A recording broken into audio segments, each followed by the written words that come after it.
Hello and welcome. This is Ideagen TV. Today we have an amazing guest, David Teten, founder and CEO of Versatile Venture Capital. Welcome, David. Welcome. Thank you for having me. So glad to have you today. I understand you brought a deck with you filled with tons of knowledge about tech, education, getting started in life. What do you got for us today, David? So back when I was in college, I realized around my junior year that I really was pretty clueless. My parents are both artists, and my father dropped out of school at 16 to apprentice in a handbag factory. And I realized that I was surrounded by kids who went to Choate and Exeter and whatnot, and they just were a lot more knowledgeable than I was about how to take advantage of your early career years to accelerate your life.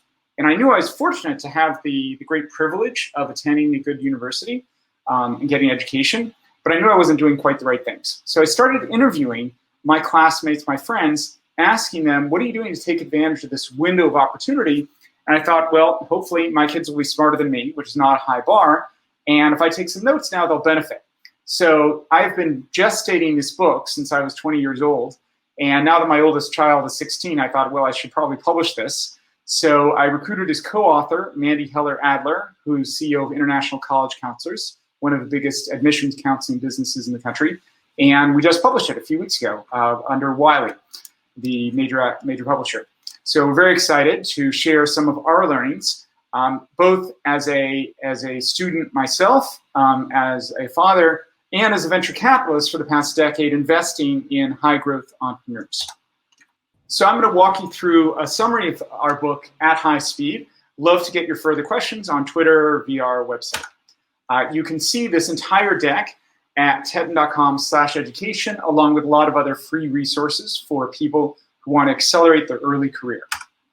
Briefly, I will walk through how to plan your career, your education, give you some basic tools, address some myths that I definitely believed when I was a younger person, but have hopefully now disabused myself of, and some next steps. So background, went to Yale and Harvard Business School. I was a serial tech founder with 2 exits, and then I've been a venture capitalist for the past decade, now founder of Versatile VC, which is a new venture capital firm in New York. I co-wrote this book for my children, there they are, and of course for all the other folks that I work with, especially people who are earlier in their careers. Point 1 is to understand how to get someplace, you have to know where you're going. So I encourage you to think now about who you want to be as you get older. This will inevitably change, and that's fine. Today you might say your ambition is to be like Beyonce, and maybe a year from now you say, I want to be Bill Gates. Both wonderful models. But as long as you have a model, that will motivate you to do the things that will help you achieve that particular goal. So the way I think of it is there are 4 main tracks that you can take. You can be a frontline person, entrepreneur, or business person, a scientist, or a doctor, right? You're working directly on the matters at hand. You can be an investor or donor, which is my job. I'm really a support person for the entrepreneurs who really do the work and take the greatest risks. You can be an advisor, or you can be a thought leader. You can work in media, be an academic, be an educator. So all of those people are important and are all supporting movement forward, whether that's in business or broader social impact. As you think about your career options, I see 2 generically main paths you can take. You can take the academy path, the big tech companies like Facebook, Apple, Amazon, the traditional top-tier employers like the consultancies and the banks, or you can go choose your own path. I think that those are both good paths. I would encourage you to avoid the middle path, which is where you join a small bank that may be less selective and is not going to offer you the same launch pad. If you can, I'd encourage you to choose one of those. And that is probably going to be lower risk and higher optionality for you. When you're starting a career, a common mistake I see is people quit their last job and they do it without grace, right? They don't give appropriate notice. They don't keep in mind that your past employer will be asked for references. So be very careful about that. As you start your new job, I would map the environment, understand who's there, and literally have a document where you say, okay, Nancy sits there and Fred sits there, because you're going to forget all the names, right? But if you write that all down, that'll make it easier to say hi to people as you go around the office. And to quote the former CEO of Bear Stearns, where I had one of my first jobs out of college, run for mayor, in the sense of build relationships throughout the firm, just like the mayor of a small town. And that is going to give you an understanding of all of the different aspects of the business. When I was applying to business school, one of my mentors said, to distinguish yourself, take the mundane and make it sublime. So everyone talks about how they built a really sophisticated financial model. That's not differentiated. Talk about how you worked in a more professional and collaborative way with the publishing team, the people who make the decks attractive, and you were respectful of them and were sensitive to the fact that it takes some time to do their process. You didn't scream at them for taking a while. And that's what really makes a difference, is when you do everything at an effective level and not just focus on the parts that may appear more glamorous. So next, let's talk a little bit about your education. So for certainly the last year, many of us have been learning in a pure virtual environment. And even in the future, as we hopefully transition to a normal world, you're still going to be learning virtually for part of your education, probably for the rest of your life. As I'm doing right now, as you can tell from the backdrop of my home office. So I would encourage you to wear professional clothing, even if you're sitting in your bedroom, to actively participate. It's very easy to turn off your camera and just surf, but that will be reflected in your grades if you're in school, and in how your colleagues at your office evaluate you, because they can tell that you're not fully engaged. You're busy drinking tea or going to the bathroom or whatever, hopefully with your camera off. And one of the things that I really like about a virtual environment is it makes it more efficient to connect with your right peers, the people who you want to follow up with. So, for example, let's say you're attending a virtual event, you can look up on LinkedIn the profiles of the other people who are there and figure out who's most relevant and ping them and say, hey, I see that we went to the same college, or we're both working in the telecom area. Can we talk? In the face-to-face world, people don't conveniently hand out a business card with all of their professional and personal interests. I would take advantage of that in a virtual environment. As you think about how to pay for your education, one pattern I've noticed is there's a lot of money out there and other programs to support you. There tends to be more money if you have a niche interest. So if you're a student studying English, a lot of people are studying English, and there's money available, but less.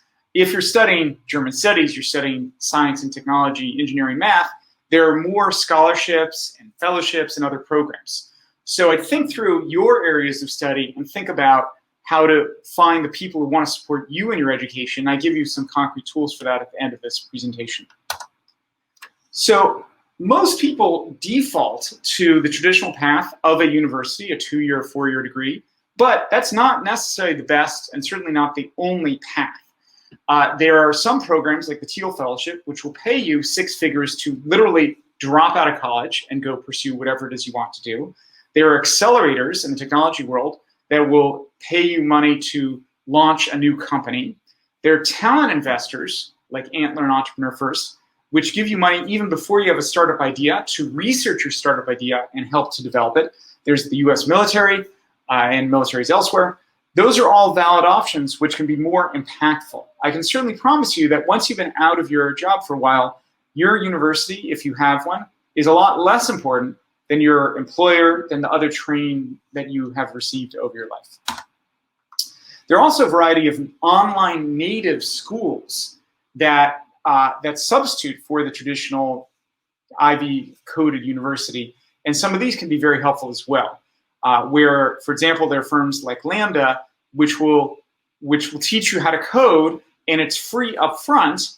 They just charge you a percentage of your income post-graduation. So they're taking the risk of whether or not you're going to get paid in your new profession as a developer. There are also massive online open courses called MOOCs, which have other permutations of this model. OnDeck is an example that's gotten a lot of buzz lately that is pursuing this. Generically, the challenge I find a lot of these online services have is if you are a self-motivated, ambitious person with good Wi-Fi, they can work great. A lot of people are not like that. They need to be in a social environment with a lot of other people, focused in education, and they just don't complete the course in full if they don't have that supportive environment. So you have to know yourself. Are you the sort of person who is going to have the motivation to push through and get it done without peer pressure around you? More generally, if you think about how COVID has impacted education, For a small percentage of students, I think it's actually been beneficial in some ways because it gives young people a chance to learn whatever they want on their own time, their own schedule. They can go really deep into the topics they care about. But unfortunately, for the majority of people, virtual education has certainly been inferior to traditional in-person education because the average 16-year-old is not as motivated as some and benefits by having that supportive environment. So I don't think that we're going to see traditional in-person education disappearing at all. There's certainly still a lot of value in that. So let's talk about some basic tools to help you in your early career. The first and most obvious is the fundamental productivity tools. Do you know how to use Microsoft Office, Google Office, some of the commonly used SaaS tools like Asana, CRM tools like HubSpot? This is the standard. This is the equivalent of knowing how to use a bow and arrow if you're going out to hunt things, right? You're not going to get anything done without these basic tools. And so I certainly encourage you to do that. Absolutely learn how to type. It's painful to me to see people who are worried about deadlines and they're typing away at 30 words per minute. You're not going to get as much done as the people who are equipped with the appropriate tools. As you think about your resume, and I encourage you to develop a resume even if you're still in high school and have a LinkedIn profile, I would use this four-step process. Think about what you're interested in. Think about what the deciders in that industry are seeking, right? Do they need certain technical skills? Do you need to be fluent in another language, whatever those are? Highlight what you've done that addresses those needed characteristics. And wherever possible, use the PAR structure. That means highlight in your resume where there's a problem. So for example, in your university, you took over a student club and there's no money. What action you took to address it, right? So you raised some money, you identified some new revenue streams like selling t-shirts, and the resolution. What was the result? You raised $10,000 and that gave you enough money to go do more exciting things with your student club. That's the standard way of framing your value add to potential employer or for that matter, school.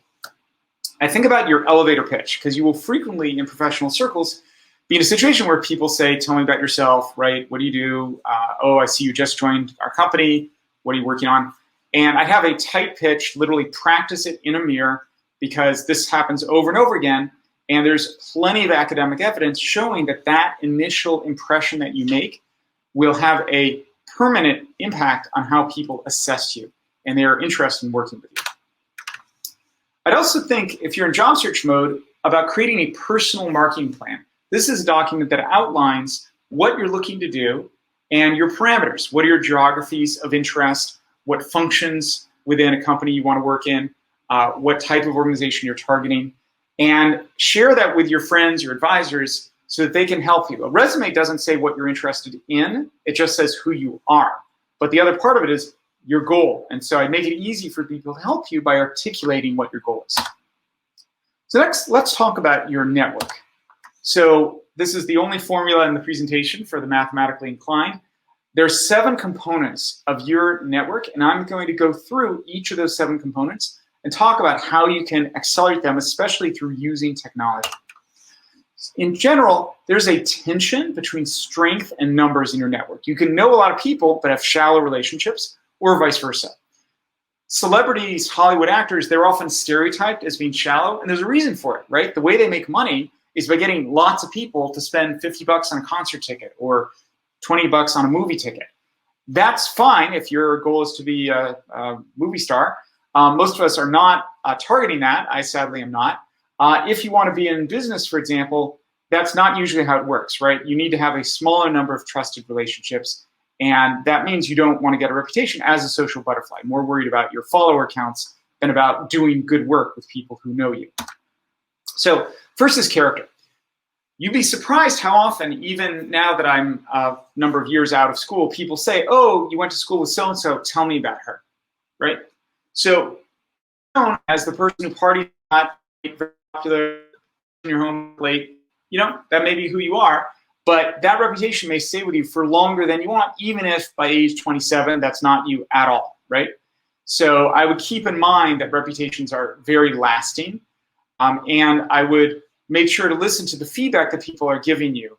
That can be formal feedback, like when a teacher gives you a grade, and informal feedback when people ask you to do certain things. If someone asks you to be social chair of your fraternity, that's different feedback about what you're good at and less good at than when they say, oh, can you be CFO and take care of our finances? So next is competence. How good are you at doing your job?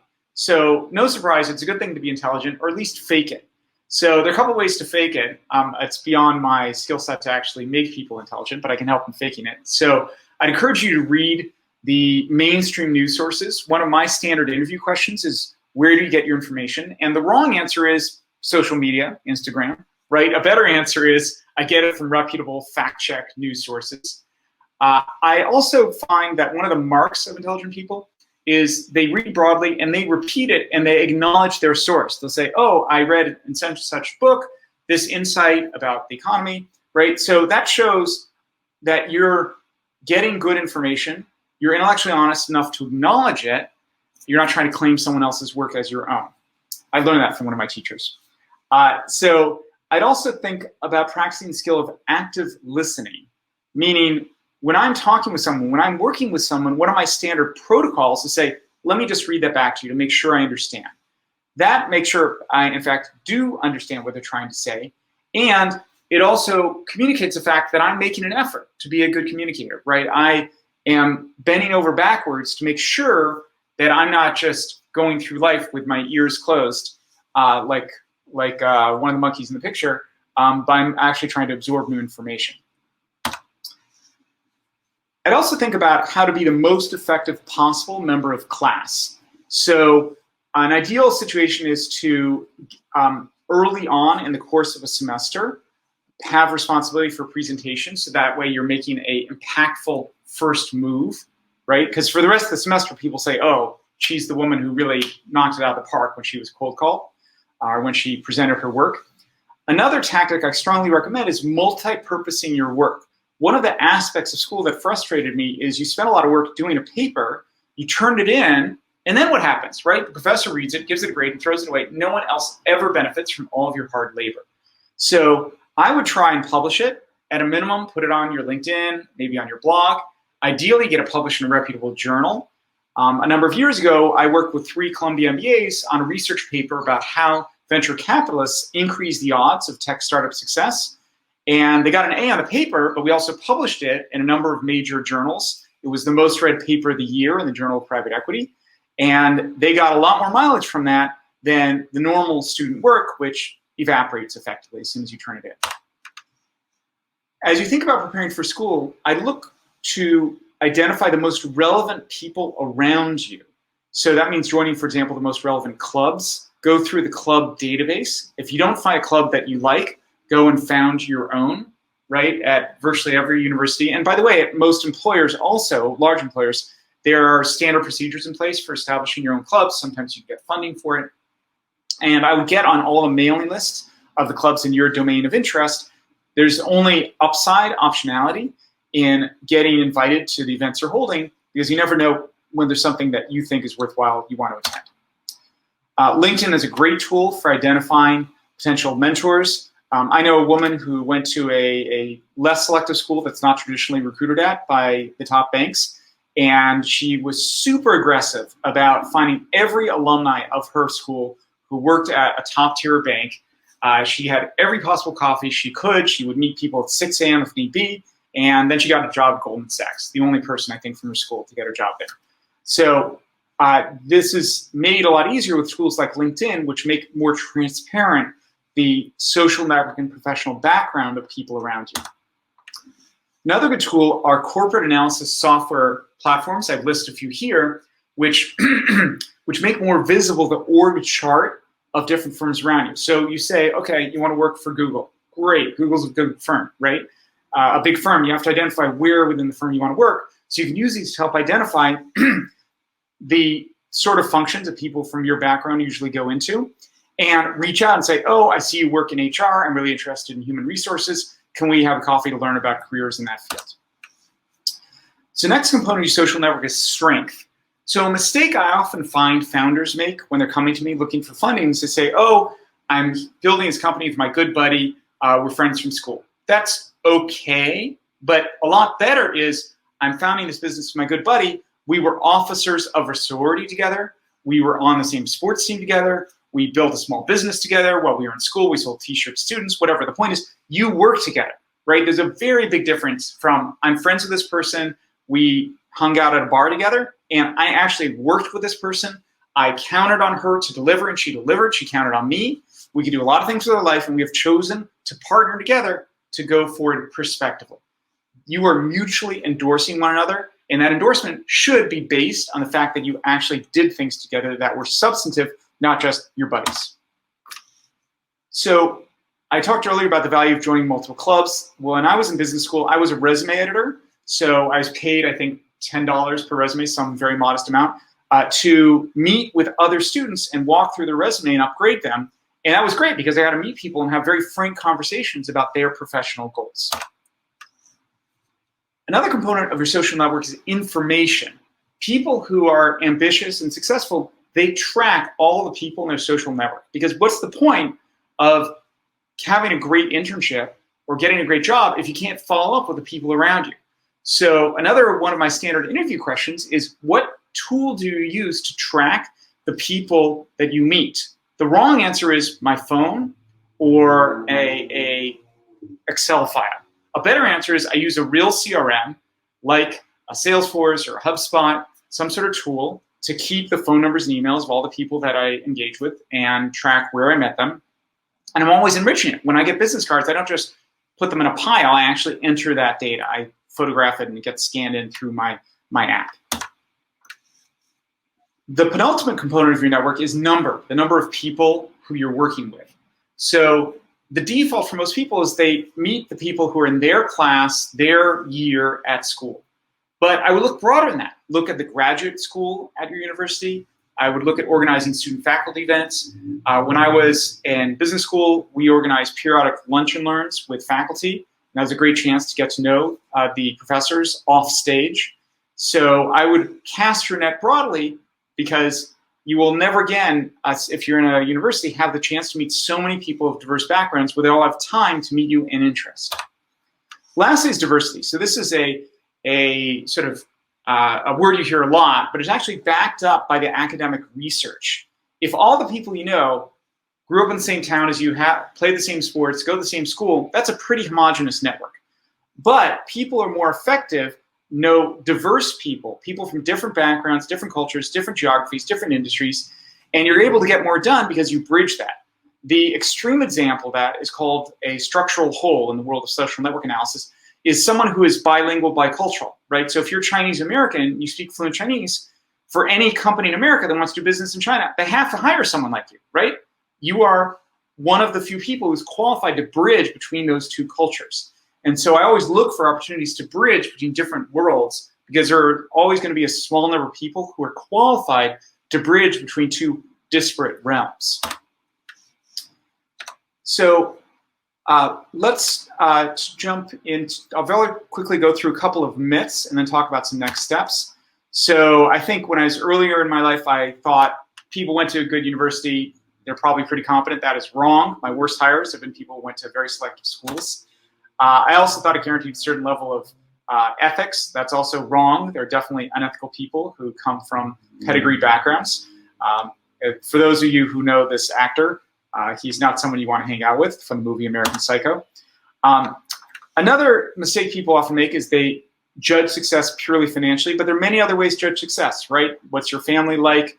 Do you have a stable marriage? And so I think about what you want to optimize for, because there is a tension between optimizing success in multiple realms. It's hard to have stable family life, make lots of money, be a celebrity, right? So pick a smaller number of those, and that's will make your life much easier to achieve. It's not necessarily wise to try and get to know everyone in your school, right? That goes to the question of, do you want to be known as a social butterfly or the person who gets things done? Getting things done usually means at some point you have to sit at a desk and crank on doing whatever it is that you're doing. I think a lot of other people think about their group of friends from school as lifetime friends. That can be true, but usually, and I see this at reunions, there's this core group, your roommates, and everyone else that kind of fade off, right? Now, it's actionable. You can reach out even though you haven't talked for 5 years and say, hey, what's up? I'm in town. Can we get together? But the social network shrinks with age, and you constantly are meeting new people based on what's relevant in your particular situation. So another mistake I find people make is they don't realize how important it is to have community around you because they think they'll get by just on talent. That is not enough, right? So you definitely need a community around you to get things done. And particularly now that tech startups are such a popular path, I see people coming right out of college saying, I want to start a company. That can work, right? Everyone pays attention to Bill Gates and Michael Dell, people like that. But those are the outliers, and they get all the buzz because they're outliers. Most people get training. Jeff Bezos didn't start a company until he was in his late 20s. So I certainly encourage you to get training because you will lower the risk and you will have a much better and more efficient process of building a company if you get training early on and then use that training to build what it is that you want. That goes to the point of, if you are joining a startup, be selective. Most startups fail. I'm in the business of assessing early stage tech companies, and most of my companies fail. That's life in our industry. So you should have a high bar for joining a small company to understand, is this a company that's going to be a rocket ship that you can ride, or is it going to flame out and then you may not have much to show on your resume? So some next steps. I suggest you go onto your search engine and pick some from column A and some from column B. Pick your field of study, your hometown, your areas of interest, and then look for people who want to help you. And I've given you a lot of ideas in column B. Scholarships, fellowships, associations, conferences, careers. You'd be amazed what's out there. When I was in college, I actually put on my sneakers at one point and I went to every single office, every single graduate school office, and I went on all the bulletin boards and I copied down all of the different things that were going on. And I won some money because of that, because I applied to some programs. I went to two different learning programs at West Point and Mount Holyoke, all free. And it wasn't because I was such a great candidate, because I actually did the research and applied. So I encourage you to look for what's out there, take advantage of it. The internet is an amazing thing. You have all the world's knowledge in your pocket, and I find most people don't take full advantage of it. So I encourage you to take full advantage of that amazing superpower you have, which only your generation has had. So I hope you'll get my book. You can get it from the link on your page. If you're building a tech company, by all means, please reach out to versalvc.com. I periodically work with students to publish research, and happy to talk about that. I list some of the topics that are of interest to me on my website. And if you are applying to college, check out my co-author's website, internationalcollegecounselors.com. You can also see on my website some videos and decks that are presented to investors, tech founders, and students that hopefully will be helpful to you. I look forward to hearing from you. Thank you so much for having me, and I hope we have time for a few questions. Wow, David, incredibly insightful talk. So much of that I wish I knew before going into university. One thing that you kind of mentioned and went over in your talk was this inextricable link between education and technology. How do you think innovation and technology has played a role in education?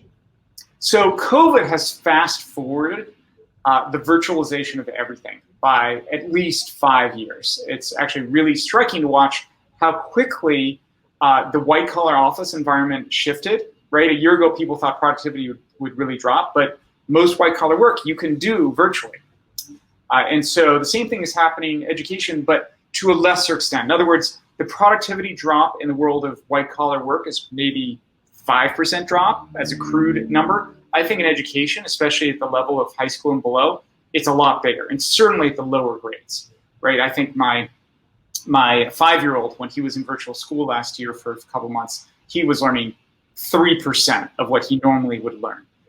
So I think that there is lots of room for technology to improve the way that people learn. And my role model for this is the video game industry. Think about all of the millions of hours that young people spend on video games learning how to play the game with great passion, with no cash reward. Are they doing that for their education? Only a small number, right? So the whole education industry should be doing more to study the video game industry and make it as attractive to learn calculus as it is to learn how to build things in Minecraft. That's a tall order. Sure. I know from experience, calculus is difficult to make fun, but insightful. It's a great piece of advice. And with those pieces of advice, would you have any advice for an incoming freshman? And if so, what would they be? So have a plan, right? Understand what you're targeting, even acknowledging that you will always pivot that plan. You're not listening to market feedback, in fact, if you don't pivot your plan. And do your research. I find most people just default to the popular path. If everyone else is applying to a certain company, they apply to. That's not the smart thing to do, right? You should evaluate what path makes sense for your unique skills, credentials, what's really going to take you far. And by definition, if you do your research, you're uncovering things that other people are not doing, so it's less competitive. I get nervous when I'm playing the same game as everyone else because that means that I have a lot more people who I have to surpass to be winner of that particular game. That's brilliant. Thank you so much for being here today, David. Do you have any call to actions for our global audience today? Anything you'd like to say? Look, America and the world certainly has lots of challenges, COVID being the most current, obvious one. But at the same time, young people are the most fortunate generation in history, right? The power you have in your hand, the ability to get things done quickly is just enormous. And so I once saw a well-known billionaire interviewed, and he said, I would give up $1 billion to be in your shoes, to be a young person again, right? You're a young person, you're a time billionaire. That means you have over 1 billion seconds of life ahead of you. And I hope you take advantage of that. I am, I hope, still a time billionaire, but probably not, given I'm a little older. And so that's a great advantage you have, and I hope you'll take advantage of being a time billionaire. That is a powerful philosophy.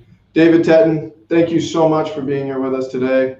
Always a pleasure. I look forward to talking to you again. Thank you so much. Take care. You too.